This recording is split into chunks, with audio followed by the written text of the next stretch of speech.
Welcome to the F-Bound Podcast. I'm your host, Shannon Schroeder, Executive Function Coach. I help neurodivergent women learn tips and strategies to improve the life skills that will help them be successful. The science behind habit formation. If you're a neurodivergent woman, you may have struggled with developing and maintaining healthy habits. Habits are behaviors that we repeat regularly, often subconsciously.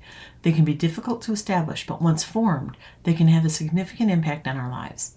The science behind habit formation is complex and can be especially challenging for neurodivergent people. Neurodivergent women may face unique challenges when it comes to habit formation. Conditions like ADHD, autism, and anxiety can make it difficult to focus, regulate emotions, and stay organized.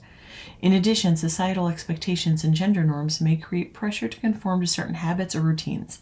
However, understanding the science behind habit formation can help you develop strategies for success. Understanding neurodiversity.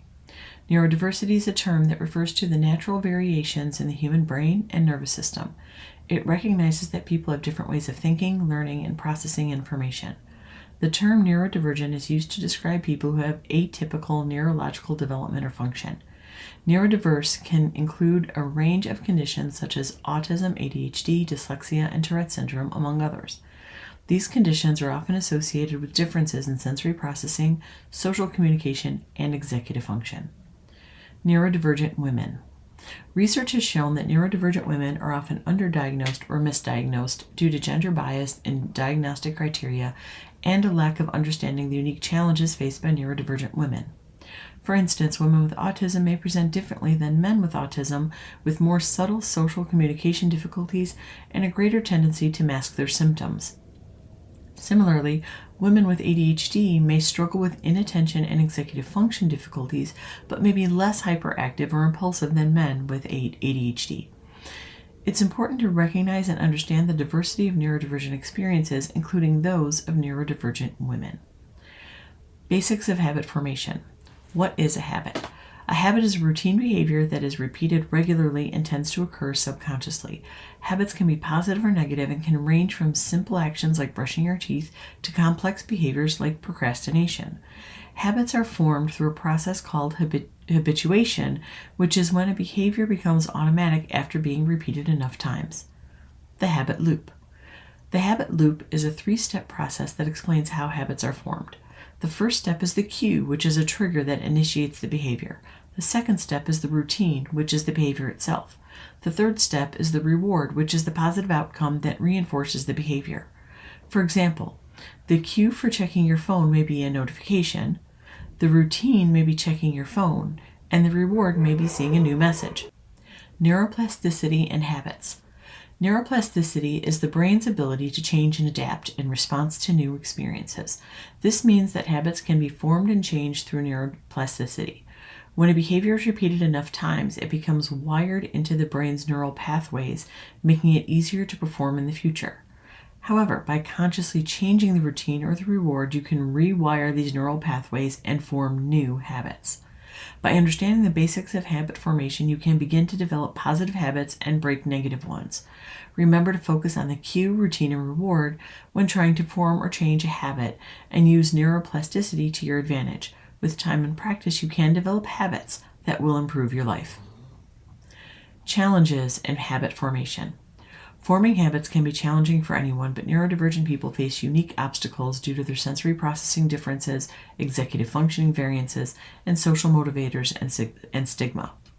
Sensory processing differences. Neurodivergent people may experience sensory processing differences that affect their ability to form habits. For example, some people may be hypersensitive to certain stimuli, making it difficult to engage in activities that require exposure to those stimuli.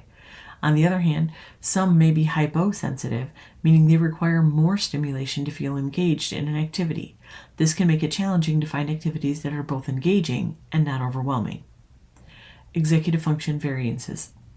Executive functioning variances can also impact habit formation for neurodivergent women. Executive functioning refers to a set of mental skills that include planning, organizing, and prioritizing tasks. Women with executive functioning challenges may struggle to create and stick to a habit-forming routine. They may also have difficulty breaking down complex tasks into smaller, manageable steps. Social motivators and stigma. Social motivators and stigma can also play a role in habit formation for neurodivergent women. Women who feel stigmatized or marginalized may struggle to find the motivation to form new habits. Additionally, social pressure to conform to certain norms and expectations can make it challenging to pursue habits that are outside the mainstream. Strategies for successful habit formation. When it comes to forming habits, there are some strategies that can help you create lasting changes in your behavior.